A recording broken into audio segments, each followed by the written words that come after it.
से पढ़कर निकले हैं, हम जहाँ से पढ़कर निकले हैं, तुम वहाँ अब पढ़ने जाते हो। जाने अनजाने अपनी हरकतों से वो गुजरा जमाना याद दिलाते हो। ऐसी ही कुछ सोच लेकर हमारे बीच हैं आज हमारे स्कूल की पूर्व छात्रा मिसेस सरिता गेरा जी अपनी बेटी संचिका गेरा के साथ, जो कि अब हमारे स्कूल की छात्रा है। तो मैं इनका हार्दिक स्वागत करती हूँ, साथ ही आप सबका स्वागत करती हूँ। तो सबसे पहले तो मैं जानना चाहूँगी कि हमारे स्कूल में आप पहले भी आते थे इतने साल पहले और अब भी आते हो, टचवुड हम लकी हैं कि आप आते हो। तो हम ये जानना चाहते हैं कि ऐसी कौन सी चीज़ें हैं जो आप देखते हैं कि हाँ ये चेंज अब हो चुका है। बहुत कुछ चेंज हो गया। सबसे पहले तो जब हम आया करते थे ना, तब इस विद्या मंदिर में वो एक कमरा बनता था नया, ईंटों का ढांचा खड़ा होता था और उसमें हम पढ़ने बैठ जाते थे। और आज इतना बड़ा इंफ्रास्ट्रक्चर बन चुका है, बाहर जो एक पहचान बन चुकी है सरकारी विद्या मंदिर की। तब वो कह लो कि अभी प्रोसेसिंग में था, अब एक पहचान पूरी बन चुकी है इस विद्या। सांचिका मस्ट बी लकी कि वो आज के ज़माने में पढ़ रही है। तो सांचिका के बारे में मैं बताना चाहूँगी कि हमारे स्कूल की ब्राइटेस्ट स्टूडेंट्स में से एक है। जब मैंने स्कूल ज्वाइन किया था तो हर जगह पे इसी का नाम था, लाइक चाहे वो स्पोर्ट्स हो या एजुकेशन फील्ड हो या फिर कराटा, कुछ भी ले लो वहाँ पर सांचिका सांचिका सांचिका। तो बेटा इतना अच्छा मीन्स आपने अपनी पहचान बनाई, कैसे? दी ये सभी जो मैं इसका जो श्रेय है वो अपने टीचर्स को देना चाहूँगी, क्योंकि हमारे विद्यालय में सिर्फ एजुकेशन को ही एक जैसे रट्टाफिकेशन है उसको नहीं ध्यान दिया जाता, स्किल डेवलपमेंट की तरफ ज़्यादा ध्यान दिया जाता है कि जो आगे जाकर आफ्टर 12th जो हमें ज़्यादा काम आए। और एक है ना कि हर बच्चे की यूनिकनेस होती है, हर कोई बच्चा पढ़ाई में अच्छा होता है, कोई नहीं होता, तो उसे इतना ज़्यादा फोर्स नहीं किया जाता कि आप वो काम करो ही करो। जो काम जिसमें उसकी अच्छी है उसको और ज़्यादा बढ़ाया जाता है, उसकी स्किल्स को बढ़ाने की कोशिश की जाती है। इसलिए चलो आई अप्रिशिएट, अगर कोई सीखने वाला हो तब भी वो ऐसी चीज़ें अडॉप्ट करता है। और जहाँ पर डिफरेंस है वहीं सिमिलैरिटीज भी है। तो वो कौन सी सिमिलैरिटी है जो अभी भी वैसी ही है जब आपके टाइम पे थी? वो है कि आज भी हमारे विद्या मंदिर के जो टीचर्स हैं वो उतने ही डिवोटेड हैं। आज भी चाहे वो लॉकडाउन था या वैसे रेगुलर डेज थे, हमारे टीचर्स हैं वो पेरेंट्स के साथ एक फैमिलियर माहौल बना के रखते हैं। जैसे लॉकडाउन के टाइम में भी टीचर्स का घर घर आना, बच्चों की कॉपीज चेक करना, हमारे टाइम में भी ऐसा ही होता था। अभिभावक संपर्क के लिए टीचर्स जो हैं वो हमारे घर पहुंचते थे, तो हमें एक अपनापन जो मिलता है वो कह लो कि शायद कहीं और नहीं मिल पाता। ठीक है, तो एक जो सवाल है बहुत ही मेरे मन में आता है कभी कभी कि यही स्कूल क्यों? अपने तीनों बच्चे टचवुड यहीं पर हैं, हम भी लकी हैं कि जनरेशन अभी भी हमारे स्कूल में है, तो यही स्कूल क्यों? असल में जब मैं इस विद्या मंदिर में पढ़ती थी, बार बार हम लोगों ने भी कैंप्स पे जाना आना, तो हमें इस स्कूल के बारे में जो सावधानी रहती है बच्चों को रह के, बच्चों को एक फैमिलियर एटमॉस्फेयर मिलता है, वो मैं उससे गुजर चुकी थी, मुझे पता था। इसलिए आप संचिका को हाँ, इसीलिए संचिका मेरी बेटी शायद 2nd स्टैंडर्ड में थी जब से ये कैंप्स अटेंड कर रही है। तो 3 या 4 दिन घर से दूर रहना, माता पिता से दूर रहना, अपने आचार्य दीदियों के साथ कहीं बाहर प्रवास करना, तो वो बहुत बड़ी बात है बच्चों के लिए। इससे बच्चों को सोशली कैसे रहना है, बाहर जाके कैसे अपना सारा गुजारा करना है, बच्चों को बहुत कुछ सीखने को मिलता है। Specially in case of girls है ना, बहुत ही वरीड होते हैं। तो आपको कैसा महसूस होता है जब ये आउट ऑफ सिटी होती है? कैसी फील है, relaxation, what kind of thinking, आप क्या सोचते हैं? मैं बहुत रिलैक्स होती हूँ, क्योंकि मुझे हमारे विद्या मंदिर के प्रधानाचार्य और यहाँ का जो स्टाफ है उस पर पूरा विश्वास है। शायद मैं भी बाहर जाके बच्चों की इतनी केयर नहीं कर पाऊंगी जितना वो केयर करते हैं, चाहे बच्चों का खाना पीना हो, उनका रहना सहना हो, उनकी सेहत हो, हर विषय में वो अटेंटिव रहते हैं। तो ये मेरे लिए बहुत बड़ी बात है, शायद इसीलिए मैं इतना रिलैक्स रहती हूँ और बच्चों को हर कैंप के लिए अलाउ भी कर देती हूँ। तो ज़्यादा इसके बारे में जानने के लिए मैं सांचिका से पूछना चाहूँगी कि बेटा जब आप बाहर होते हो आपको कैसा महसूस होता है? आपको याद आती है घर की, या लगता है कि नहीं मेरी मम्मा ऐसे करते हैं, दीदियाँ ऐसे? नहीं, ऐसा कुछ भी नहीं होता, तो मुझे घर भूल ही जाता है। इतना मजा आता है कैंप्स में कि जैसे जिन टीचर्स के साथ बात करने में कभी कुछ झिझकते हैं ना क्लास में, जब उनके साथ रहते हैं तो उनके साथ एक अटैचमेंट ही अलग बन जाती है। फिर स्कूल में भी जब वापस आते हैं तो पढ़ने का ज़्यादा मज़ा आता है। और जब ये है कि जब हम कहीं और जाते हैं कैंप्स में तो जब हमारे प्रधानाचार्य जी को वो एज ए चीफ गेस्ट आते हैं तो भी हमें बहुत ज़्यादा ना जैसे प्राउड फील होता है कि ब्लेस्ड फील होता है कि जो हमारे प्रधानाचार्य जी हैं वो एज ए चीफ गेस्ट यहाँ पर आए हैं, तो भी बहुत ज़्यादा अच्छा फील होता है। तो बेटा एक और बात, जैसे यूजुअली मैंने देखा है कि बच्चों के लिए जैसे सब कुछ मैनेज करना बहुत टफ है। यहाँ पे मैं एक बात बताऊंगी कि सांशिका ने हमारे 10th में टॉप किया था। अपार्ट फ्रॉम दैट उसने हर फील्ड में जो है वो अलग ही मीन्स अपनी जगह बनाई, हर प्राइजेस लेकर आई। तो वो सब जो है वो आप कैसे मीन्स आपको कभी लगा नहीं कि इसकी वजह से मेरी स्टडी पीछे रह रही है?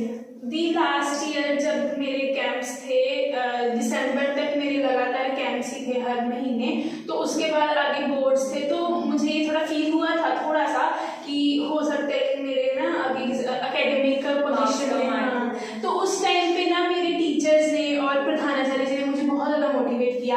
प्रधानाचार्य जी ने मुझे समझाया अच्छे से कि आपको इतना टाइम स्टडी को देना है, इतना स्पोर्ट्स को देना है, अब इसको थोड़ा पीछे कर दो, स्टडीज़ को थोड़ा आगे रखो। और टीचर्स ने भी ना हर बच्चे की तरफ अटेंशन दी। जैसे धर्मभूषण सर, मुझे एसएसटी बहुत ज़्यादा बोरिंग लगती थी, मतलब 10th तक मुझे पता ही ना, तो सर ने बहुत ज़्यादा मेरी हेल्प की। आचार्य जी ने मुझे सिलेबस डिवाइड करके बताया कि एक दिन में इतना सिलेबस करना है, इस तरह से पढ़ना है, इस तरह से क्वेश्चन अटेम्प्ट करना है। तो हर टीचर ने अपना 110% दिया कि बच्चे को हर चीज़ समझ आए। और ये भी नहीं है कि मुझे पता है कि मेरी लास्ट टाइम फुल अटेंडेंस थी, तो मुझे ये फील नहीं हुआ कि नहीं यार स्कूल नहीं जाना, टाइम वेस्टेज होगी, ऐसा कुछ नहीं। मतलब हर टीचर ने हर डाउट को क्लियर करने की पूरी कोशिश की।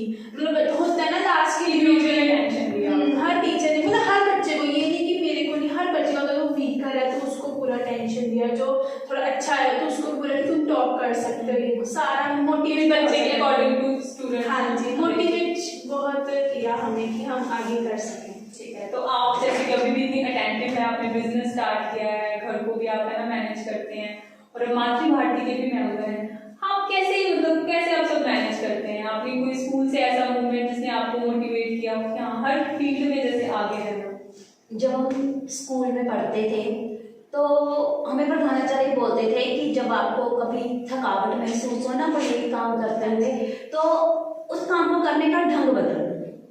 एक काम कर रहे हो, थोड़ी देर के बाद दूसरे काम में लग जाओगे, उसका ढंग बदल लोगे करने का, तो आपकी थकावट दूर हो जाएगी। और हर समय लर्निंग प्रोसेस में रहना चाहिए। तो शायद यही बातें हैं कि जिन्होंने मुझे जिंदगी के जो कह लो कि मुश्किलें हैं उनको हल करने में बहुत हेल्प की। जैसे आचार्य जी एक ही बात बोलते थे कि कभी मेरे पास प्रॉब्लम्स लेके नहीं आना, प्रॉब्लम्स के साथ उनका सोल्यूशन लेके आना कि क्या हमें इम्प्लीमेंट करके हमें सोल्यूशन मिल जाएगा, हमारी प्रॉब्लम दूर हो जाएगी। वही सोच है जिसके साथ मैं आगे बढ़ी।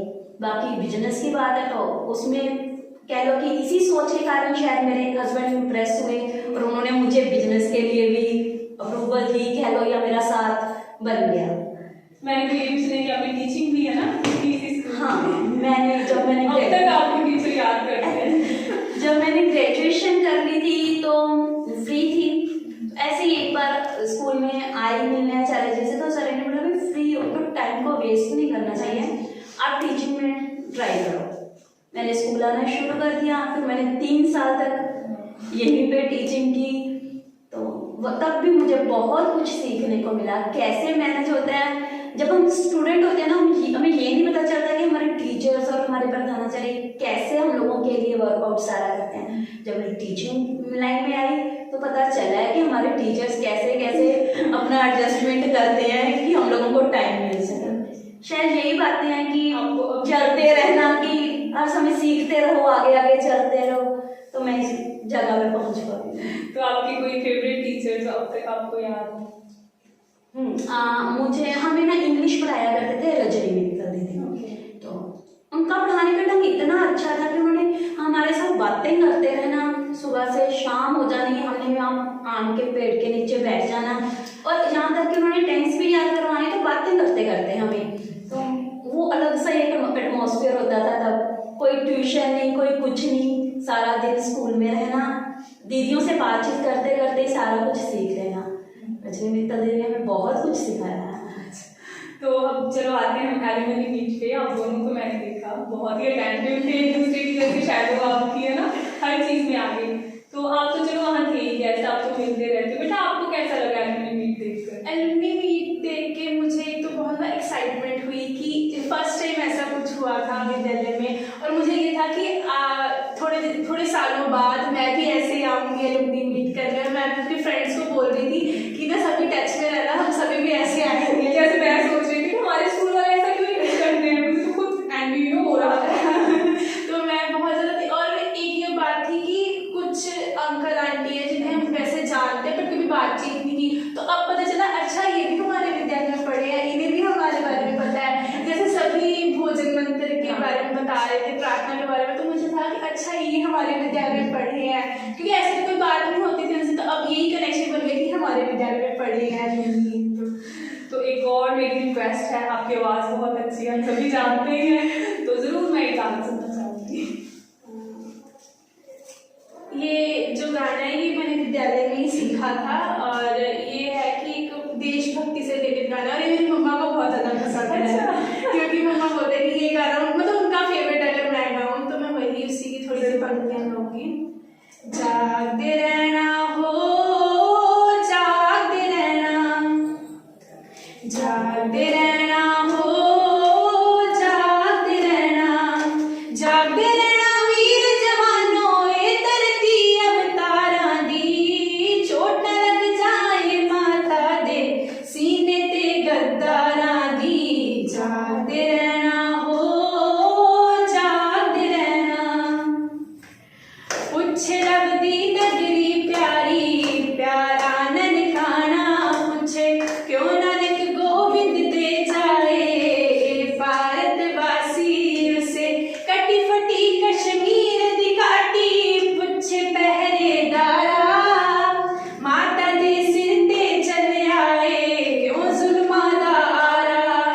जागो हिंदू पहरेदारा, जागो हिंदू पहरेदारा, कसम तेनू अवतारा दी, चोट न लग जाए माता दे सीने ते गद्दारा दी। जागते रहना हो, जागते रहना।